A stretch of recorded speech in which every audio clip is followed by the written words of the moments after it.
going to say was a lot has been talked about the two people who might become the next Prime Minister. But let's talk about the chap who is still Prime Minister, Boris Johnson. A lot is being made at the moment that he's on holiday. Look, he is on holiday, and the optic isn't great, is it, Esther? Very nice to see you, by the way. And it's not sad not to have Kevin Maguire here because he doesn't talk a lot of sense anyway, let's be honest. But look, the Prime Minister has had hardly any holiday in the last 3 years. He's been through a pretty difficult time. He's had COVID.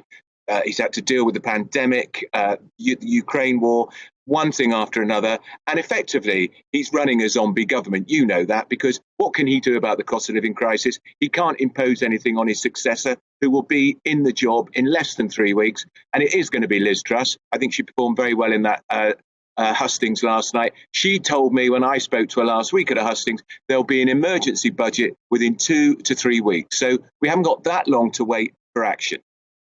I remember at the time when people were concerned about how long the leadership race could take. They went, Boris Johnson will still be Prime Minister. He could be changing things. He could be altering things. So in a way, it's pick a lane, pick any lane. Is it now you're worried he's on holiday, or was it that you were worried he was actually going to make these fundamental changes in his last few weeks?